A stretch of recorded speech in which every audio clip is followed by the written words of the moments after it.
Hello, everyone. It is a privilege for me to be with you today. To be discussed this day is the cost of funds in real estate investing and why it matters.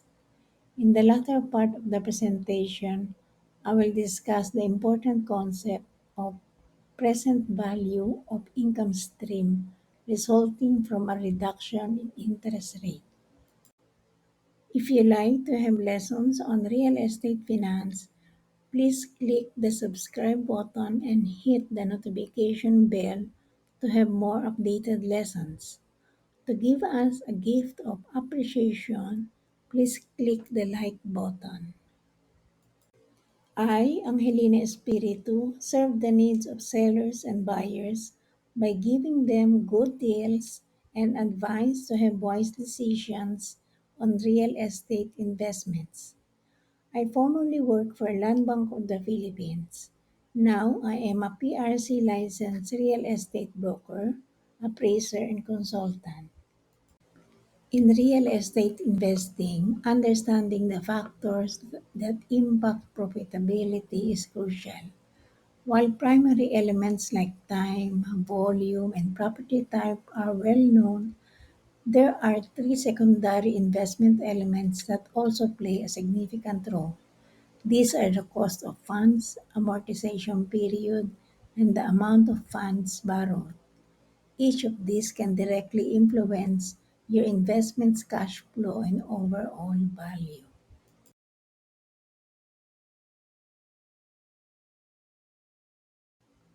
How different lenders influence the cost of funds.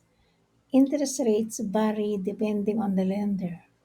Banks typically offer short term loans tied to the prime lending rate.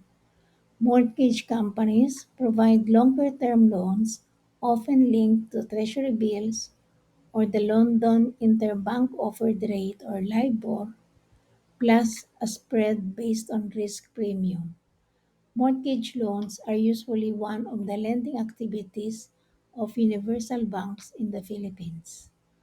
Conduit lenders base their rates on treasury bills plus a spread measured in basis points. Examples of this type of financial accommodations are mortgage trust indentures and commercial papers. Understanding these differences can help you secure the best rate and improve your investment returns. Small interest rate changes, big impact on returns. Even a small change in interest rate can significantly affect your investment. For example, reducing the interest rate by 0.5% on a $1 million loan could save you $9,643.32 annually.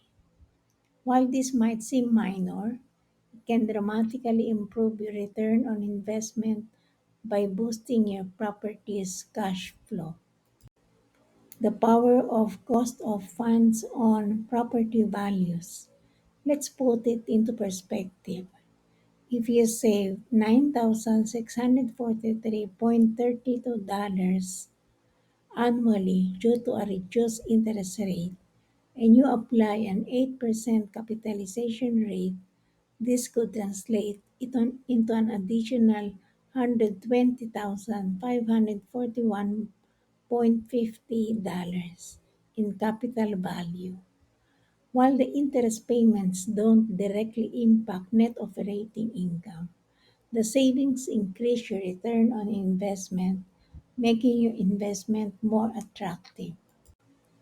As discussed previously, this rate cut means the owner saves an additional $9,643.32 each year. This extra income directly boosts the property's cash flow. To find out how this increased cash flow translates into value, we need to understand the present value of money.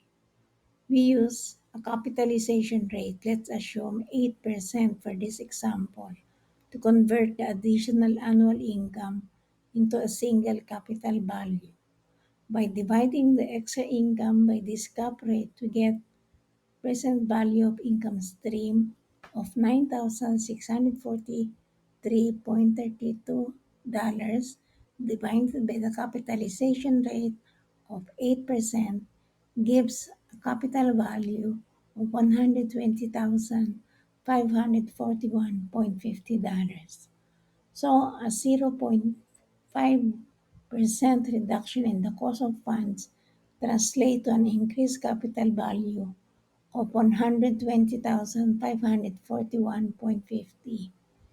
However, since interest payments don't affect the net operating income, the property's market value stays the same. The real benefit is in the return on investment.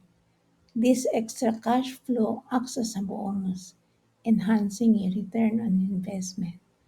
The key takeaway: even a small change in interest rate can have a dramatic impact on your returns. Understanding how the present value of money plays into this can help you maximize your investment strategy and leverage even minor shifts in the cost of funds. For any clarification or question, please email me at espirituangie@gmail.com. Thank you for watching my video. If you like to have lessons on real estate finance, please click the subscribe button and hit the notification bell. To give us a gift of appreciation, you may click the like button.